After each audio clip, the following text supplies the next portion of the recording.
제가 받은 명령은 이것이었습니다. 한국군 탱크, 장갑차, 자주포 사진 수천 장을 인공지능에 입력하라. 무인기가 스스로 찾아가서 부딪혀 폭발하게 만들라. 북한 최고 기밀시설에서 25년간 무인기를 개발한 대좌 출신 탈북자가 입을 열었습니다. 그가 증언한 것은 북한의 최첨단 자폭 드론, 하늘을 까맣게 뒤덮는 벌떼 공격 체계, 그리고 우크라이나 전장에서 4,700명의 북한 군인이 죽고 다치며 만들어진 피해 데이터의 실체였습니다. 그가 세상에 알리려는 무인 전쟁 시스템의 진실, 그 끝에는 우리 모두가 알아야 할 것이 있었습니다. 여러분의 구독과 좋아요 하나하나가 숨겨진 북한의 진실을 세상에 알리는 힘이 됩니다. 제가 처음으로 하늘을 올려다본 게 언제였는지 정확히 기억납니다. 7살이었습니다. 평안북도 구성시 청천강 줄기가 내려다 보이는 작은 마을이었는데요. 우리 집에서 걸어서 30분쯤 가면 방연비행장이라는 군용 비행장이 있었습니다. 철조망 너머로 미국이들이 줄지어 서 있는 게 보였는데 어린 눈에는 그게 세상에서 제일 멋진 광경이었습니다. 아버지가 바로 그 비행장에서 항공정비사로 일하셨거든요. 군복을 입고 출근하시는 아버지 뒤를 졸래졸래 따라가면 아버지는 꼭 비행장 울타리 앞에서 멈춰 서셨습니다. 그리고 하늘을 가리키시며 이렇게 말씀하셨죠. 성철아, 저 하늘을 지키는 게 조국을 지키는 거다. 그 시절 우리 마을은 여러분도 아시다시피 고난의 행군이라 불리던 시기였습니다. 남한에서 IMF 때 어려우셨다고 하잖아요. 솔직히 말씀드리면 비교가 안 됩니다. 마을 아이들이 하나둘 학교에 안 나오기 시작했는데 나중에 들으니 굶어서 못 일어난 거였습니다. 옆집 만수라고 저랑 같이 비행장 울타리에 매달려서 비행기 구경하던 친구가 있었는데 어느 날부터 안 보이더라고요. 만수 어머니가 강냉이죽 한 그릇 얻으러 장마당에 나갔다가, 장마당이라고 하면 우리로 치면 재래시장 같은 곳인데 쓰러져서 실려왔다는 소문만 들었습니다. 그런데 우리 집은 군인 가정이라 배급이 조금 나았습니다. 조금이라는 게 하루 세 끼가 아니라 두 끼는 먹을 수 있었다는 뜻입니다. 어머니가 강냉이밥을 지으시면서 몰래 제 그릇에 밥을 더 담아주시곤 했는데 나중에 보니 어머니 그릇은 거의 빈 거였습니다. 그걸 그때는 몰랐어요. 겨울이면 업무로 동치미를 담그셨는데 그 시큼한 국물 한 모금이 얼마나 따뜻했는지 모릅니다. 지금 한국에서 무슨 비싼 음식을 먹어도 그 맛은 안 납니다. 아버지는 과묵한 분이셨는데 비행기 이야기만 나오면 눈이 반짝이셨습니다. 미그-21 엔진을 분해하고 조립하는 이야기를 마치 자식 자랑하듯이 하셨거든요. 저는 그런 아버지가 세상에서 제일 대단한 사람인 줄 알았습니다. 그래서 꿈이 자연스럽게 정해졌습니다. 나도 커서 하늘을 지키는 사람이 되겠다. 나도 비행기를 만드는 사람이 되겠다. 그 꿈을 안고 김책공업종합대학 자동화학부에 들어갔습니다. 군인 가정 출신의 성분이 좋다고 추천을 받아서 갈 수 있었습니다. 평양에 처음 올라갔을 때 기차에서 내려다본 풍경이 아직도 눈에 선합니다. 구성에서는 못 보던 높은 건물들, 넓은 도로, 주체사 상탑의 불빛. 시골 아이 눈에는 그게 세상의 전부인 줄 알았습니다. 대학에서 제어공학이라는 걸 배웠습니다. 쉽게 말씀드리면 기계가 사람 손 없이도 스스로 움직이게 만드는 기술입니다. 교수님이 이 기술이 조국의 하늘을 지킬 것이라고 하셨을 때 가슴이 뛰었습니다. 진심으로요. 그때 저는 체제를 의심하지 않았습니다. 위대한 수령님, 위대한 장군님이 이끄시는 조국이 세계에서 가장 우월하다고 눈곱만큼도 의심하지 않았습니다. 오히려 감사했습니다. 이렇게 공부할 기회를 주신 당에 감사하다고 시험 칠 때마다 먼저 가슴에 손을 얹었습니다. 다만 가끔 밤에 기숙사 창문으로 하늘을 올려다보면 이상한 생각이 스칠 때가 있었습니다. 저 하늘 너머에는 뭐가 있을까? 다른 나라 사람들은 어떤 비행기를 만들고 있을까? 중국은, 러시아는, 미국은 어떤 기술을 갖고 있을까? 그건 호기심이었습니다. 아직은 그냥 과학자로서의 순수한 호기심이었습니다. 그 호기심이 제 인생을 송두리째 바꿔놓을 줄은 그때는 정말 몰랐습니다. 대학을 졸업하고 군 배치를 받았을 때 저는 솔직히 기뻤습니다. 2001년이었습니다. 26살 소위 계급장을 달고 배치된 곳이 바로 아버지가 평생을 바친 방연비행장이었거든요. 아버지는 그때 이미 퇴역하셨지만 제가 같은 비행장에 배치됐다는 소식을 듣고 눈시울을 붉히셨습니다. 내 아들이 내 뒤를 잇는구나. 어머니는 두부를 한 모 사다가 국을 끓여주셨는데 그게 제 축하잔치의 전부였습니다. 그래도 그날 밤 아버지랑 어머니랑 셋이서 두부국 한 그릇씩 먹으며 웃었던 그 밤이 제 인생에서 가장 따뜻한 기억 중 하나입니다. 그런데 제가 배치된 곳은 아버지가 일하시던 항공정비 쪽이 아니었습니다. 비행장 북쪽 끝에 철조망이 이중으로 둘러쳐진 건물이 몇 채 있었는데 거기가 제 근무지였습니다. 들어가는 날 보위부 장교가 서약서를 내밀었습니다. 여기서 보고 듣는 모든 것은 국가 1급 비밀이다. 가족에게도 아내에게도 부모에게도 발설하면 총살이다. 26살 청년한테 총살이라는 말이 그게 현실인 줄 처음에는 실감이 안 났습니다.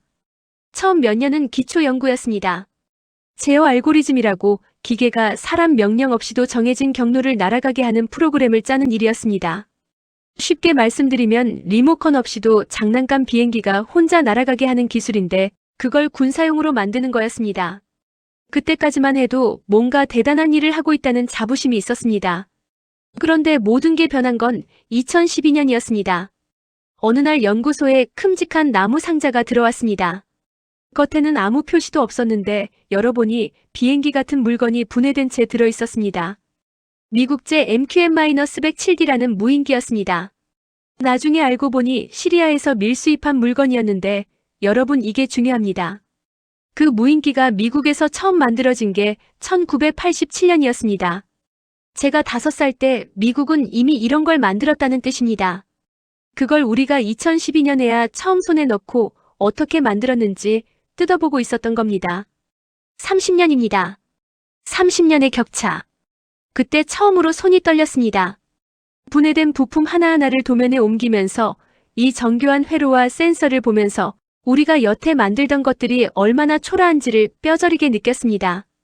교수님이 세계 최고라고 하셨던 우리 기술이 남의 나라 30년 전 물건도 못 따라가는 수준이었다는 걸 그 나무 상자 하나가 알려준 겁니다. 그 뒤로 중국산 소형 드론들이 속속 들어왔습니다. 장마당에서 밀수로 들어온 민간용 제품이었는데 이것도 분해해서 구조를 베끼라는 명령이 떨어졌습니다. 역설계라고 합니다. 남의 물건을 뜯어서 똑같이 만드는 건데 우리말로 하면 베끼기죠. 그 과정에서 어쩔 수 없이 해외 기술 문서를 접하게 됐습니다. 극비 자료실에서만 볼 수 있었는데 거기서 처음으로 미국의 글로벌호크, 리퍼 같은 최신 무인기들의 사양을 봤습니다. 충격이었습니다. 미국은 이미 지구 반대편까지 무인기를 날려보내고 있었습니다. 위성으로 유도하고 미사일을 쏘고 카메라로 지상의 사람 얼굴까지 식별하는 무인기를 실전에서 쓰고 있었습니다. 우리는 사진기 하나 단 소형기를 정해진 경로로 날려보내는 것도 열의 셋은 추락시키고 있었는데 말입니다. 여러분, 그때 제가 무슨 생각을 했는지 아십니까? 배신감이 아닙니다. 분노도 아닙니다. 그때는 오히려 이런 생각이었습니다.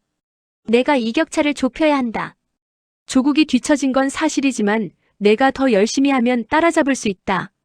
아버지가 미국이 엔진을 조립하듯 나는 무인기의 두뇌를 만들어서 조국의 하늘을 지키겠다.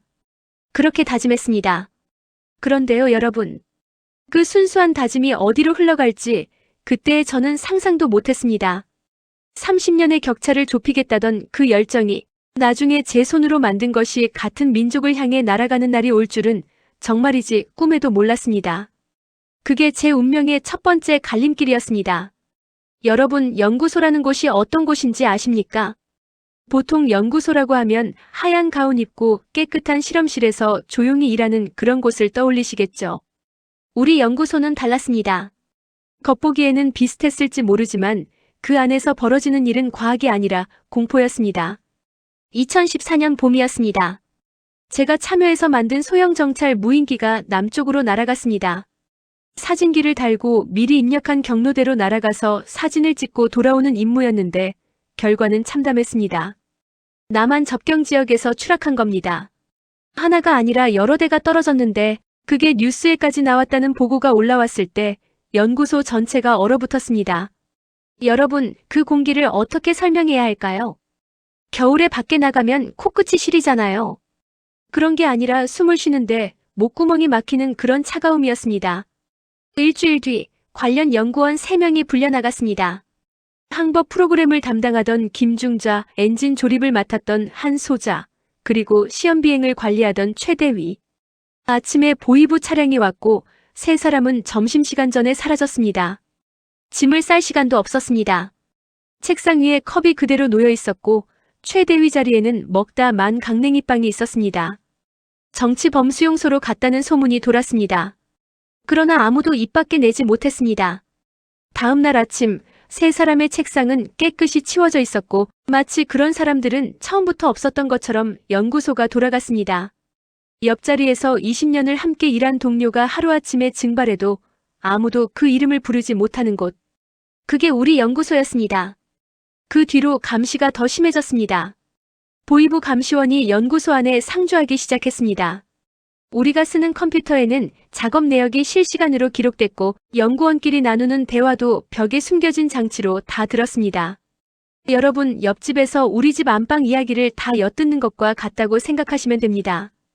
그것도 24시간 내내요. 화장실에 갈 때도 밥 먹을 때도 누군가 지켜보고 있다는 느낌. 그게 사람을 얼마나 짓누르는지 겪어보지 않은 분은 모르실 겁니다.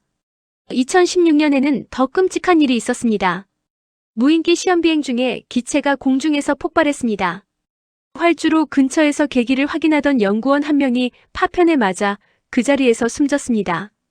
박소자라고 32살이었습니다. 아내가 임신 중이었는데 그 사람이 아버지가 되기 3달 전이었습니다. 그런데 여러분, 그 사고가 어떻게 처리됐는지 아십니까? 없었던 일이 됐습니다. 사고 보고서도 없고 조사도 없고 유가족에게는 훈련 중 불의의 사고라는 한 줄짜리 통보만 갔습니다. 장례식도 조용히 치러졌고 한 달 뒤에는 아무도 그 이름을 입에 올리지 않았습니다. 그때 같은 연구팀 선배인 박대좌가 몰래 제 어깨를 잡았습니다. 점심시간에 건물 뒤편 흡연구역에서 담배 연기 사이로 낮은 목소리로 말했습니다. 성철아, 여기서 정신 놓으면 끝이야. 생각하지 마. 느끼지 마. 그냥 시키는 대로 해. 그래야 살아.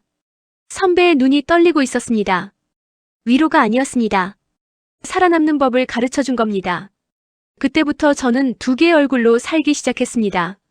낮에는 충성스러운 연구원, 시키는 대로 코드를 짜고 보고서를 쓰고 수령님 만세를 외치는 사람.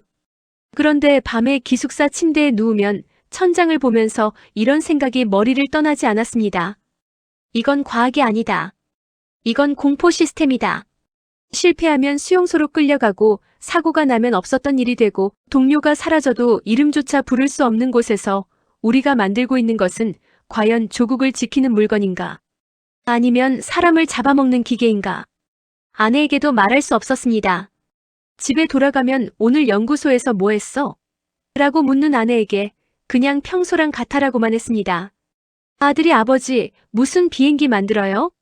라고 물으면 웃기만 했습니다. 그 웃음 뒤에 얼마나 많은 것이 숨겨져 있는지 가족은 몰랐습니다. 여러분, 사람이 매일 거짓말을 하면 어떻게 되는지 아십니까? 거짓말이 일상이 되면 진짜 자기가 누구인지를 잊어버립니다.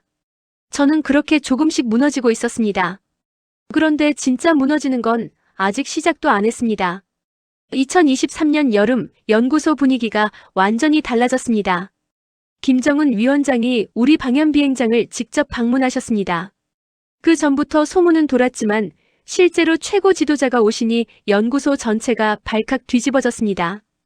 건물 외벽을 새로 칠하고 복도 바닥을 닦고 또 닦고 연구원들 군복도 새 것으로 바꿨습니다. 여러분, 시어머니 오신다고 며느리가 집 안대 청소하는 것과 비슷하다고 생각하시면 됩니다. 다만 그 시어머니가 마음에 안 들면 온 집안을 날려버릴 수 있는 분이었다는 게 다르죠. 그날 제가 개발에 참여한 샛별 마이너스 사형과 샛별 마이너스 구형이 위원장 앞에서 공개됐습니다.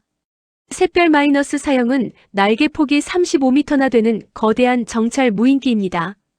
미국의 글로벌 호크라는 첨단 정찰기를 본떠 만든 건데 쉽게 말씀드리면 하늘 높이 올라가서 땅 위의 모든 걸 사진 찍어 오는 눈 역할을 하는 겁니다. 샛별 마이너스 구형은 좀 더 작지만 양쪽 날개의 미사일 거치대가 3개씩 달린 공격용 무인기였습니다. 미국의 리퍼라는 무인 공격기를 흉내낸 거죠. 위원장이 말씀하셨습니다. 무인기 개발은 국방의 최우선 과제다. 그 한마디에 모든 것이 바뀌었습니다. 예산이 쏟아지고 인력이 충원되고 그리고 러시아 사람들이 왔습니다. 러시아 기술자 12명이 방연 비행장에 도착한 건 그해 가을이었습니다. 그들이 가져온 것은 게란이라는 자폭 드론의 설계도와 엔진 부품이었습니다. 게란은 원래 이란이 만든 샤헤드라는 무인기를 러시아가 복제한 건데 우크라이나 전쟁에서 실제로 사용되고 있는 무기였습니다. 우리는 그걸 또 베껴서 우리식으로 만들라는 명령을 받았습니다. 이란 것을 러시아가 베끼고 그걸 다시 우리가 베끼는 겁니다. 그런데 여러분, 베끼는 것만이 아니었습니다. 러시아 기술자들은 엔진 기술과 위성 항법 장치, 그러니까 무인기가 길을 찾아가는 장치의 핵심 기술을 넘겨줬습니다. 그 대가가 뭐였는지 아십니까? 우리 군인들이었습니다. 북한 청년들이 우크라이나 전장에 파병된 대가로 받은 기술이었습니다. 2024년부터 상황은 더 끔찍해졌습니다. 우크라이나에 파병된 우리 군인들의 실전 데이터가 연구소로 넘어오기 시작했습니다. 전장에서 드론이 어떻게 운용됐는지, 어떤 상황에서 격추됐는지, 어떤 각도로 접근해야 명중률이 높은지. 그 데이터 하나하나가 여러분, 사람 목숨이었습니다. 보고서에는 이렇게 적혀 있었습니다. 아군 사상자 4,700여 명. 주요 피해 원인적 무인기 공격. 4,700명입니다. 우리 청년들이 4,700명이나 죽고 다쳤는데 그 죽음에서 뽑아낸 정보를 저한테 넘기면서 이렇게 말하는 겁니다. 이 데이터로 인공지능을 학습시켜라. 피해 데이터였습니다. 우리 군인들의 피와 살로 만들어진 데이터를 컴퓨터에 집어넣고 무인기가 스스로 목표를 찾아서 돌진하는 프로그램을 만들라는 겁니다. 그리고 그의 말, 제게 떨어진 명령이 저를 완전히 무너뜨렸습니다. 금성계열 자폭 무인기에 남조선 군 장비의 형상을 학습시켜라. 남조선. 남한입니다. 같은 민족입니다. 한국군의 탱크, 장갑차, 자주포 사진을 수천 장 확보해서 인공지능에 입력하라는 명령이었습니다. 그러면 무인기가 하늘에서 스스로 한국군 장비를 식별하고 사람 손 안 대도 알아서 찾아가서 부딪혀 폭발하는 겁니다. 주한미군 장비도 마찬가지였습니다. 그 사진들을 컴퓨터에 넣으면서 제 손이 떨렸습니다. 이건 남의 나라를 공격하는 게 아닙니다. 같은 말을 쓰고 같은 핏줄을 가진 사람들을 향한 무기입니다. 제 어머니의 고향이 어디였는지 아십니까? 황해도입니다. 6.25 때 남으로 내려간 외가 친척들이 있었다고 어머니가 말씀하신 적이 있습니다. 그 친척들의 후손이 지금 한국군에 복무하고 있을 수도 있는 겁니다. 내가 만든 무인기가 내 피부치를 향해 날아갈 수도 있다는 생각이 드는 순간 키보드 위에 올려놓은 손가락이 굳어버렸습니다. 구성 공장에서는 길이가 225m나 되는 초대형 생산 건물이 올라가고 있었습니다. 끝이 안 보이는 거대한 공장이었습니다. 거기서 금성 자폭 드론을 수백 대, 수천 대씩 찍어낼 준비를 하고 있었습니다. 벌떼처럼 한꺼번에 날려보내서 방공망을 뚫는 작전도 제가 설계한 알고리즘으로 가능해질 예정이었습니다. 하늘이 까맣게 뒤덮이도록 드론을 쏟아붓는 전쟁. 그 전쟁의 핵심 두뇌를 내가 만들고 있었습니다. 그날 밤 숙소에서 천장을 보며 생각했습니다. 아버지가 말씀하셨죠. 하늘을 지키는 게 조국을 지키는 거다. 그런데 아버지, 제가 지금 지키는 게 조국입니까? 아니면 조국을 삼키려는 괴물입니까? 자식들 생각이 났습니다. 아들은 20살 인민군에 입대해서 어디서 복무하고 있는지도 정확히 모릅니다. 딸은 17, 평양에서 대학 준비를 하고 있었습니다.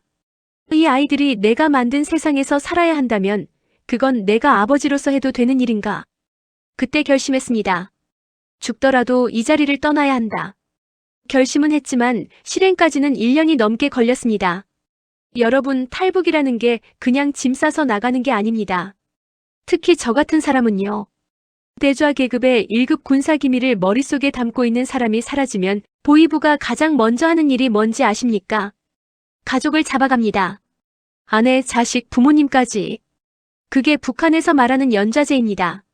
일제시대에도 있었던 그 연좌제가 지금도 살아있습니다. 그래서 준비를 철저히 해야 했습니다. 먼저 중국 쪽 연주를 찾았습니다. 구성 공장에 중국산 부품이 들어오는 루트가 있었는데 그 과정에서 중국 단둥 쪽 조선 쪽 무역상과 접촉할 기회가 있었습니다. 처음에는 부품 검수를 핑계로 몇 번 만났고 석 달쯤 지나서야 조심스럽게 말을 꺼냈습니다. 혹시 강을 건너는 길을 아시오? 그 사람이 한참을 저를 보더니 고개를 끄덕였습니다. 돈이 필요했습니다. 북한 돈이 아니라 중국 돈 위안화가 필요했는데 연구원 월급으로는 어림도 없었습니다. 아내가 모아둔 비상금, 어머니한테 드렸던 용돈에서 조금씩 빼돌린 돈, 그리고 장마당에서 몰래 물건을 팔아 만든 돈을 합쳐서 겨우 3천 위안을 만들었습니다. 한국 돈으로 50만 원 정도 되는 돈인데 그게 제 목숨값이었습니다. 가장 어려웠던 건 가족이었습니다. 아내에게 말할 수 없었습니다. 알면 동요할 테고 동요하면 들킵니다. 아들은 군대에 있으니 만날 수도 없었습니다. 딸에게는 설 명절에 마지막으로 얼굴을 봤는데 아버지 건강하세요라고 웃는 그 얼굴을 보면서 가슴이 찢어지는 것 같았습니다. 이 아이를 두고 가야 한다. 내가 나가면 이 아이에게 무슨 일이 생길지 모른다. 그런데 내가 여기 남아서 이 무기를 계속 만들면 이 아이가 살아갈 세상은 어떻게 되는가?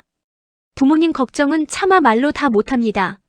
어머니는 70이 넘으셨는데 구성 시내 단칸방에서 혼자 사시고 계셨습니다. 아버지는 몇 해 전에 돌아가셨는데 돌아가시기 전 마지막으로 하신 말씀이 성철아, 하늘을 지켜라였습니다. 그 말씀이 이제는 너무 무거웠습니다. 탈북 보름 전 핑계를 만들어 구성에 다녀왔습니다. 어머니 댁에 가서 밥을 같이 먹었습니다. 어머니가 강냉이밥에 두부국을 끓여주셨는데 숟가락을 드는 손이 떨리셨습니다. 성철아, 요즘 많이 바쁘지? 네, 어머니. 출장이 좀 길어질 수 있습니다. 그 말이 마지막이 될 줄 알면서 울음을 참느라 두부국 맛을 못 느꼈습니다. 돌아오는 길에 아버지 묘소에 들렀습니다. 청천강이 내려다 보이는 언덕 위. 말없이 서서 한참을 바라봤습니다. 아버지, 저는 하늘을 지키지 못했습니다. 하늘을 망치는 짓을 하고 있었습니다. 용서해 주십시오. 2026년 1월 구성 공장 중국산 부품 검수 출장을 보고했습니다. 결제가 났습니다. 신의주 방면으로 이동하는 군용 차량에 올라탔을 때 품 안에는 아무것도 없었습니다. 사진 한 장, 옷까지 하나 가져갈 수 없었습니다. 머릿속에 담긴 기밀 정보가 제 전부였습니다. 브로커와 합류한 건 해가 진 뒤였습니다. 신의주에서 차로 1시간쯤 떨어진 압록 강변 마을. 1월의 압록강은 얼어 있었습니다. 영하 25도 바람이 살을 애는 밤이었습니다. 지금 갑니다. 절대 뛰지 마시오. 기어서 가시오. 얼음 깨지는 소리 나면 멈추시오. 브로커의 말에 고개를 끄덕이고 어둠 속으로 기어나갔습니다. 압록강 폭이 그 지점에서 한 300m쯤 됐을 겁니다. 300m. 평소 같으면 걸어서 5분이면 갈 거리인데 기어서 가니 영원 같았습니다. 장갑이 없어서 손이 얼음에 달라붙는 것 같았고 무릎은 이미 감각이 없었습니다. 25년을 연구실에만 있던 50한 살몸이 그 강 위에서 비명을 지르고 있었습니다. 중간쯤 갔을 때 왼쪽에서 불빛이 스쳤습니다. 국경 경비초소의 탐조등이었습니다. 불빛이 얼음 위를 훑고 지나가는데 그 30초가 30년 같았습니다. 숨을 멈추고 얼음에 얼굴을 받고 심장이 터질 것 같은 소리를 들으며 버텼습니다. 불빛이 지나갔습니다. 살았습니다. 아직 살았습니다. 다시 기어갔습니다. 10m, 20m. 그때 발밑에서 소리가 났습니다. 끼익 하는 소리. 얼음이 갈라지는 소리였습니다. 심장이 멈추는 줄 알았습니다. 움직이면 빠지고 안 움직이면 잡힌다. 이를 악물고 몸을 최대한 낮춘 채 팔로 밀듯이 앞으로 나갔습니다. 중국 쪽 강변에 손이 닿는 순간 다리에서 힘이 완전히 빠졌습니다. 흙 위에 쓰러져서 얼음장 같은 땅에 얼굴을 대고 소리 없이 울었습니다. 살았다.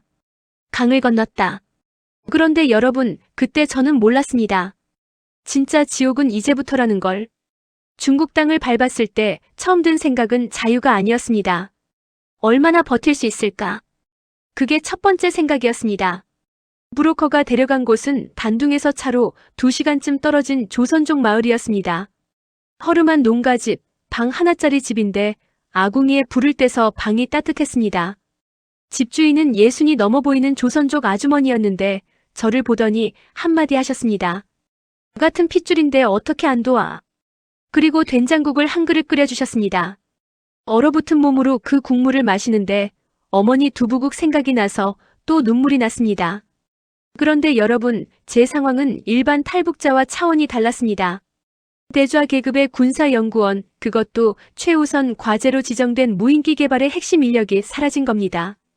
제가 탈북한 사실이 알려지는 순간 보위부는 특수추적조를 편성합니다. 일반 탈북자한테는 국경경비대가 수배 전단을 돌리는 정도지만 저 같은 경우는 다릅니다. 머릿속에 샛별 무인기 설계 정보, 금성 자폭 드론, 알고리즘, 구성 공장 시설 배치도 러시아 기술 협력 내용이 다 들어있거든요. 이건 북한 입장에서는 국가 안보 자체가 걸린 문제입니다. 도착한 지 사흘째 되는 날 브로커에게서 연락이 왔습니다. 당신 찾는 사람들이 단둥에 왔소. 빨리 옮겨야 하오. 보위부 추적조가 중국에 들어온 겁니다. 북한 보위부가 중국까지 사람을 보낸다는 게 믿기지 않으실 수도 있는데 여러분, 이건 사실입니다. 특히 고급 기밀 보유자의 경우에는 중국 내 비공식 조직을 동원해서 추적합니다. 조선족 사회에 심어놓은 정보원들이 있거든요. 이웃집 아저씨처럼 생긴 사람이 사실은 보위부 협조자일 수 있는 겁니다. 그날 밤 바로 짐을 쌌습니다. 짐이라고 해봐야 브로커가 준 중국 옷 한 벌이 전부였습니다. 조선족 아주머니가 주먹밥을 싸주시면서 조심해라 아들아 하셨는데 그 목소리가 어머니 목소리와 너무 비슷해서 고개를 돌렸습니다. 은신처를 3번 옮겼습니다. 농가에서 식당 창고로, 식당 창고에서 산골 교회 지하실로. 한국 선교사님 한 분이 그 교회를 운영하고 계셨는데 위험을 무릅쓰고 저를 숨겨주셨습니다. 하나님이 보내신 분입니다. 선교사님은 그렇게 말씀하셨는데 저는 그때 하나님이 뭔지도 잘 몰랐습니다. 다만 이 세상에 목숨 걸고 남을 도와주는 사람이 있다는 게 연구소에서 25년을 보낸 제게는 충격이었습니다. 교회 지하실에 숨어있던 어느 날 밤 선교사님이 급하게 내려오셨습니다. 우리 선생님 추적하는 사람들이 옆 마을까지 왔다고 합니다. 지금 바로 나가야 합니다. 밤 11시였습니다. 한겨울 산길을 손전등도 없이 발자국 소리를 죽이며 걸었습니다. 뒤에서 개 짖는 소리가 들릴 때마다 심장이 쪼그라들었습니다. 5시간을 걸어서 다른 마을에 도착했을 때 발가락 감각이 없었습니다. 동상 직전이었습니다. 그때 가장 무서웠던 건 추적자가 아니었습니다. 가족 생각이었습니다. 제가 사라진 걸 안 순간 보위부가 제일 먼저 한 일은 아내를 부른 겁니다. 아내가 어떻게 됐을지, 아들이 군대에서 어떤 취급을 받고 있을지, 딸이 대학에서 쫓겨나지는 않았을지. 어머니는요? 70 넘은 어머니를 끌고 가서 신문하고 있지는 않을지. 그 생각을 하면 숨이 막혔습니다. 내가 나온 것이 가족을 죽이는 것은 아닌가. 그 질문이 매일 밤 저를 짓눌렀습니다. 잠을 잘 수가 없었습니다. 눈을 감으면 아내 얼굴이 보이고 딸이 아버지 건강하세요 하던 목소리가 들리고 어머니가 두부국을 끓여주시던 떨리는 손이 보였습니다. 여러분, 자유에는 대가가 있습니다. 그 대가가 이렇게 잔인한 줄은 몰랐습니다. 중국에서 버틴 시간은 3달이었습니다. 3달 동안 잡히면 끝이라는 공포와 가족을 버렸다는 죄책감 사이에서 저는 거의 미쳐가고 있었습니다. 그때 한 통의 연락이 왔습니다. 한국에서 연락이 왔소. 당신을 데려가겠다고 하오. 한국 정보기관이 저를 찾아낸 건 제가 가진 정보의 가치 때문이었습니다.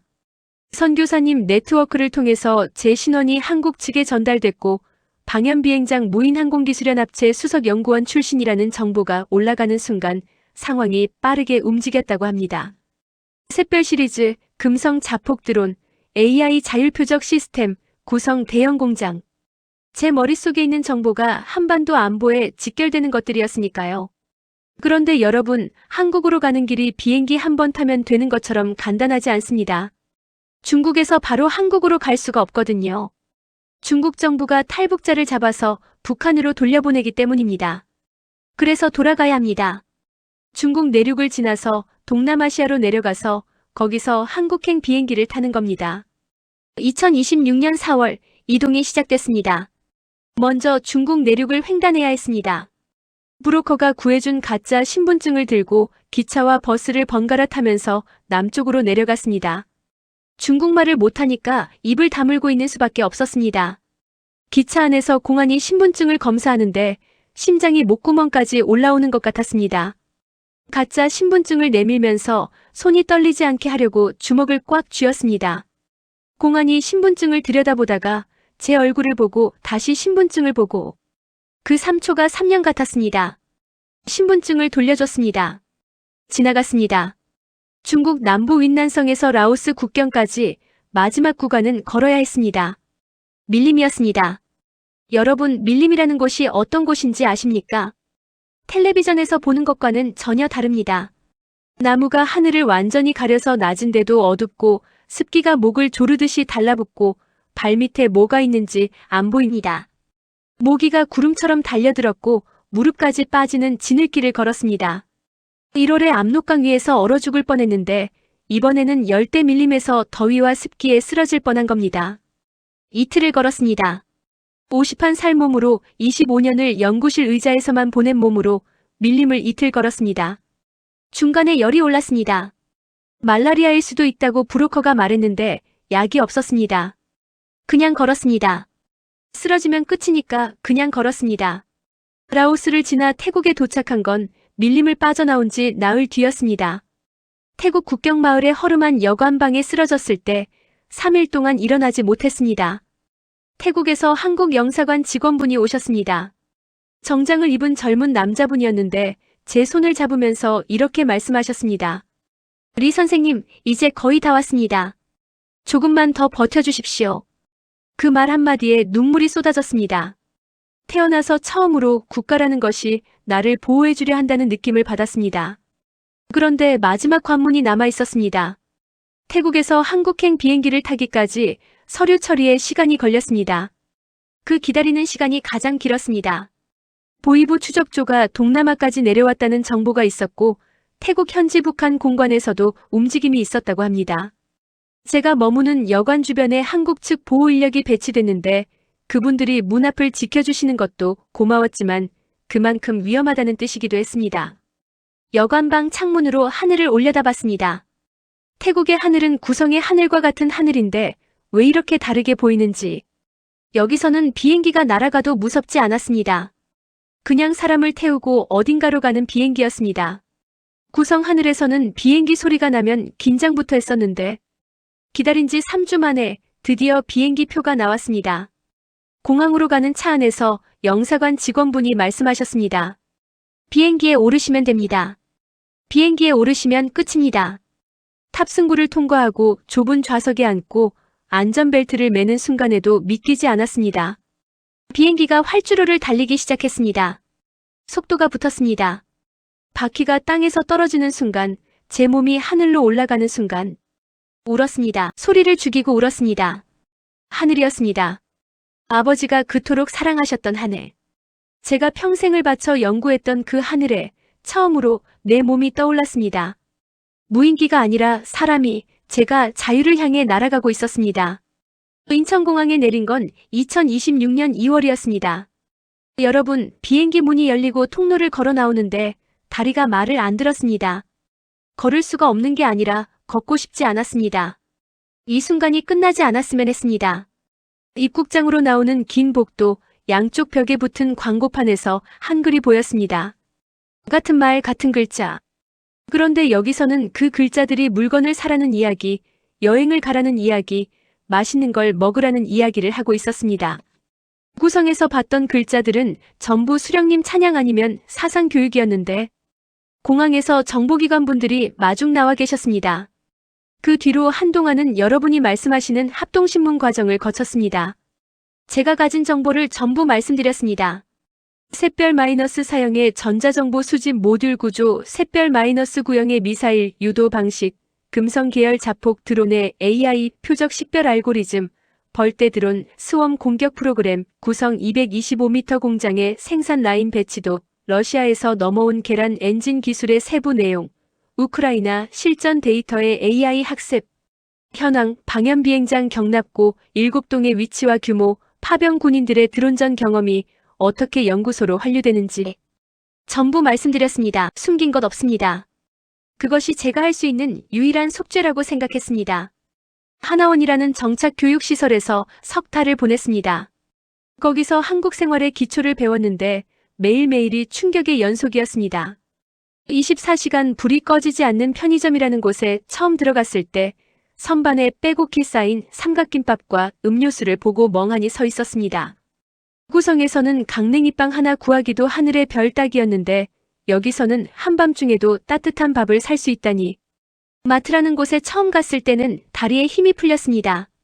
쌀이 산더미처럼 쌓여 있고 고기가 냉장고에 가득 차 있고 과일이 종류별로 진열돼 있는데 이걸 누구나 돈만 내면 살 수 있다는 겁니다. 고난의 행군 때 만수가 굶어서 학교에 못 왔던 게 생각났습니다. 그 옆에서 만수 어머니가 강냉이죽 한 그릇 구하러 나갔다가 쓰러졌던 게 생각났습니다. 여기에는 이렇게 넘치는데 거기서는 왜 그래야 했습니까? 그런데 여러분, 저를 가장 울린 건 따로 있었습니다. 하나원 근처 공원에서 산책을 하는데 아이들이 드론을 날리고 있었습니다. 장난감 드론이었습니다. 10살쯤 돼 보이는 아이가 조종기를 들고 깔깔 웃으면서 드론을 날리고 옆에서 아버지가 더 높이 올려봐 하고 있었습니다. 주저앉았습니다. 공원 벤치에 주저앉아서 한참을 울었습니다. 여기서는 드론이 아이들 장난감입니다. 아버지와 아들이 웃으면서 함께 날리는 물건입니다. 제가 25년 동안 만들었던 그것은 사람을 죽이기 위한 기계였습니다. 같은 물건인데 체제가 다르면 이렇게 달라지는 겁니다. 인터넷이라는 걸 처음 써봤습니다. 세상 모든 정보가 다 들어있더라고요. 거기서 드론이 어떻게 쓰이는지 찾아봤습니다. 농사 짓는데 드론을 씁니다. 농약을 뿌리고 씨앗을 뿌리고 작황을 살핍니다. 산에서 조난당한 사람을 찾는 데 씁니다.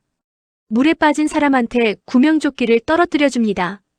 택배를 배달하는 데도 쓰고 영화를 찍는 데도 씁니다. 드론이 사람을 살리고 있었습니다. 같은 기술인데 자유로운 나라에서는 사람을 살리고 그곳에서는 사람을 죽입니다. 기술이 나쁜 게 아니었습니다. 기술을 쥔 손이 문제였습니다. 지금 저는 한국에서 살고 있습니다. 말투가 달라서 가끔 사람들이 이상하게 쳐다볼 때도 있고 음식 맛이 입에 안 맞을 때도 있습니다. 감사합니다 대신 고맙습니다가 먼저 나오고 마트에서 물건 고를 때 아직도 가격표를 3번씩 확인합니다. 그래도 같은 민족이니까 같은 말을 쓰니까 적응하고 있습니다. 밤마다 북녘 하늘을 생각합니다. 어머니는 건강하신지, 아들은 군대에서 무사한지, 딸은 학교에 다니고 있는지, 제가 나온 뒤에 가족이 어떻게 됐는지 알 길이 없습니다. 그게 제 가슴에 박힌 대못입니다. 평생 빼지 못할 겁니다. 그래도 한 가지는 확실히 말씀드릴 수 있습니다. 지금 이 시간에도 구성 공장에서는 무인기가 만들어지고 있습니다. 225m짜리 공장에서 금성 자폭 드론이 줄줄이 나오고 있습니다. 인공지능이 한국군 탱크와 장갑차의 모습을 학습하고 있고 수백 대가 동시에 날아가서 방공망을 뚫는 벌떼 공격 프로그램이 완성돼 가고 있습니다. 우크라이나에서 돌아온 군인들의 피 묻은 경험이 매일 데이터로 바뀌고 있습니다. 그 모든 것의 목표가 어디인지 여러분은 아시겠죠? 이걸 알리는 게 제 의무라고 생각합니다. 25년 동안 그 기계를 만든 사람으로서 제가 할 수 있는 유일한 일입니다. 여러분께 한 가지만 부탁드리겠습니다. 통일을 포기하지 말아주십시오. 저 위에 압록강 너머에 같은 말을 쓰는 사람들이 살고 있습니다. 그 사람들도 두부국을 끓이고 자식 걱정을 하고 하늘을 올려다봅니다. 다만 그 하늘에서 날아오는 것이 자유가 아니라 공포일 뿐입니다.